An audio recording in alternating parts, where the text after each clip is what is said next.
लगभग 1000 साल का संघर्ष तपस्या लगी इस देश को भारत एक राष्ट्र का स्वरूप देने में। लड़ाई केवल भूमि के एक टुकड़े पर अपनी स्वायत्तता हासिल करने की नहीं थी, बल्कि 1000 साल पुरानी इस धरती की संस्कृति, सभ्यता, सिविलाइजेशन को जीवित, हर एक खून खून में हमारी सनातन पहचान को जागृत करने की थी। हम जीते जरूर एक राष्ट्र, एक पहचान के रूप में, लेकिन हम हार गए अपना अखंड भारत और उस अखंड भारत में समाहित अपनी सनातन पहचान को। टुकड़े हुए भारत के धर्म, जनसंख्या के आधार पर अफगानिस्तान बना, पाकिस्तान बना, बांग्लादेश बना और जो कुछ शेष भारत बचा वो 1950 में इंडिया बन गया। 37 करोड़ की जनसंख्या, 84% हिंदू, 10% मुसलमान और 2 नामों के साथ यह देश आजाद हो गया। और केवल 70 साल के अंदर यह 37 करोड़ की जनसंख्या 137 करोड़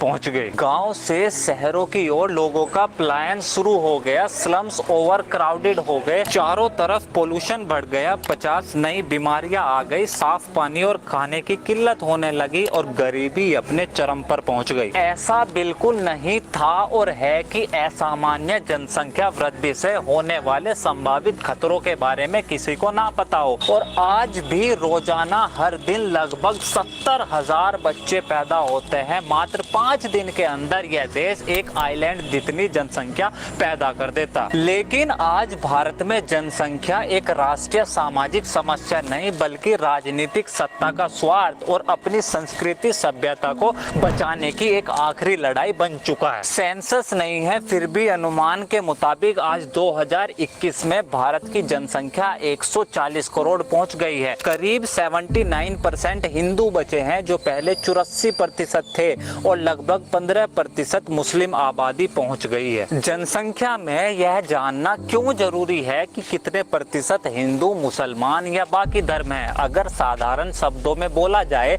तो इस बात से क्या फर्क पड़ता है कि देश पे कौन मेजोरिटी में है और कौन माइनॉरिटी है। 500 साल का समय लगा इस्लामिक रूलर्स को इस देश का हर छठा इंसान मुसलमान बनाने में। जब मुगल शासन खत्म हुआ तो भारत की लगभग 16% आबादी मुस्लिम हो चुकी थी। 500 साल में 16% और केवल 100 साल का समय लगा 1901 से 2011 अखंड भारत की 12% और आबादी को मुस्लिम बनाने में। आज 2021 अखंड भारत इंक्लूडिंग पाकिस्तान और बांग्लादेश, जहां कभी 100% हिंदू थे, आज मात्र 65% हिंदू बचे हैं। पाकिस्तान में मुश्किल से 2% और बांग्लादेश में कुछ 8% हिंदू रह गए हैं। इन जगहों से हिंदू केवल खत्म नहीं हुए, बल्कि दुनिया की सबसे पुरातन, प्राचीन और एकमात्र जीवित भारतीय सभ्यता इन जगहों से गायब हो गई। 1947 में देश आजाद हुआ और लगभग सारे हिंदू सिमटकर केवल भारत में रह गए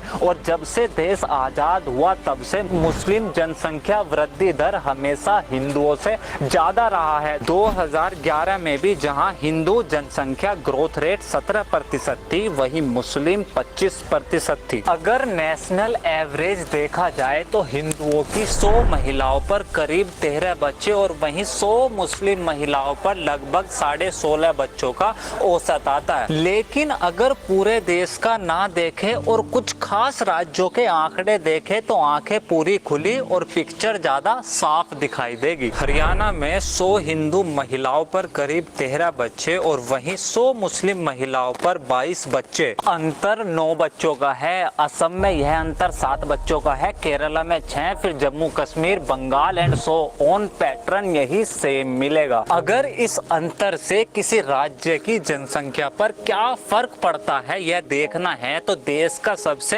एडवांस्ड पढ़ा लिखा राज्य केरला के 26% मुस्लिम, वहां के 55% हिंदुओं जितनी आबादी पैदा कर रहे हैं। भारत में सबसे ज्यादा मुस्लिम आबादी वाला राज्य उत्तर उत्तर प्रदेश है। गाजियाबाद, मुरादाबाद, मेरठ, मुजफ्फरनगर, सहारनपुर, बिजनौर, जिसे मुख्यतः वेस्ट यूपी वाला क्षेत्र कहते हैं। 1961 में 30% मुसलमान थे और आज 2011 में 41% मुस्लिम आबादी पहुंच गई है। अगर इस क्षेत्र के कुछ शहरों पर नजर डालोगे जैसे कैराना, खतौली, बागपत, पुरकाजी, देवबंद, तो दुनिया में 30 सालों के अंदर ऐसा जनसंख्या परिवर्तन शायद ही कहीं हुआ होगा। यह असामान्य जनसंख्या परिवर्तन केवल वेस्टर्न यूपी तक सीमित नहीं है। हरियाणा का मेवात, उत्तराखंड का हरिद्वार, बिहार का पूर्णिया, झारखंड का सांथल परगना, बंगाल का मालदा, मुर्शिदाबाद, आसाम का गोलपारा, नागांव, केरला का मल्लापुरम और कर्नाटका का दक्षिण कन्नड़ा, ये सब भारत के वो क्षेत्र है जहां हिंदू खत्म होते होते आज अल्पसंख्यक हो चुका है या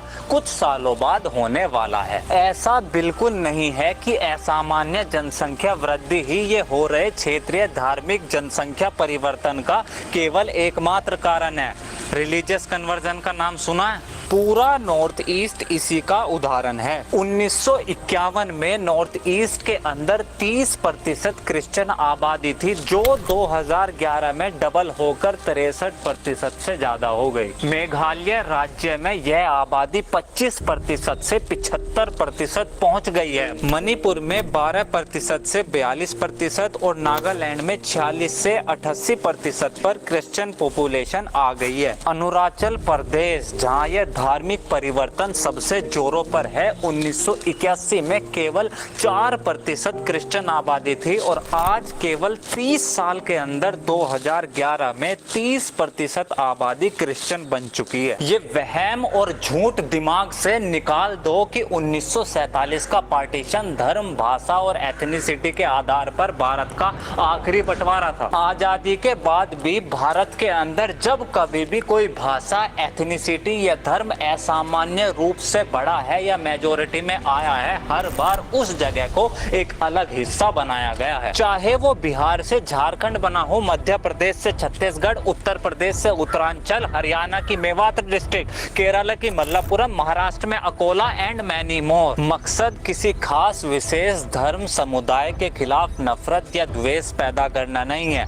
वोट का अधिकार होना, किसी जगह की सिटीजनशिप या नागरिकता होना, घर या जमीन होना आजादी नहीं है। ऐसे बहुत देश है जहां ये आजादी, ये राष्ट्रीयता, ये नागरिकता बिकाऊ है और लोग खरीदते हैं किसी दूसरी बाजारू चीज की तरह। लेकिन भारत मात्र एक देश नहीं है, एक राष्ट्र है। इसकी अपनी संस्कृति, परंपरा, अपनी सभ्यता रही है जो सदियों से इस मिट्टी की भूमि में समाहित हर पल आजाद रही है, जो कभी न बिकाऊ थी न है और भविष्य में भी हमेशा गौरवान्वित रूप से धड़ ऊपर कर हमेशा ज्वलित रहेगी। इसलिए इस बात से फर्क पड़ता है कि देश में कौन मेजोरिटी में है और कौन माइनॉरिटी, क्योंकि यह इस देश के बहुसंख्यक हिंदुओं का कर्तव्य है, दायित्व है, प्रतिबद्धता है कि भारत राष्ट्र की इस प्राचीन सभ्यता को सस्वरूप जीवित और आने वाली पीढ़ी के लिए इससे भी आकर्षक रूप में छोड़कर जाए। असफल रहा है इस देश का बहुसंख्यक हिंदू, इसलिए यह भारत राष्ट्र आज अपने कई हिस्से गंवा चुका है और शेष भारत के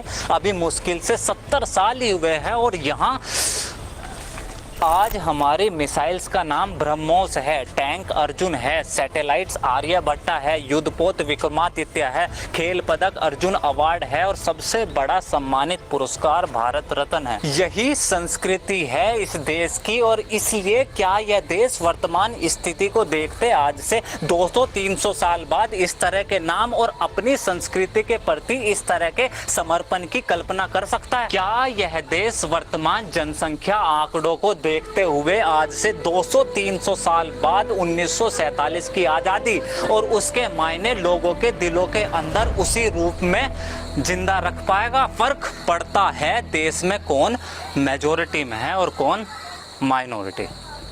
मेरी ताकत आप और मेरा ये छोटा सा परिवार द टॉक शो है। आपकी सपोर्ट है और मिलती रही है, इसलिए इन वीडियोस को जारी रख पाया हूँ और आगे भी इस मिशन को जारी रख सकूँ। हम हिंदू इस राष्ट्र भारत की पहचान को पुनः स्थापित करने के लिए चिल्ला सकूँ। तो प्लीज़ द टॉक शो को फाइनेंशियल सपोर्ट करें। अगर फाइनेंशियल सपोर्ट नहीं कर सकते तो इस वीडियो को लाइक, कमेंट और शेयर करें।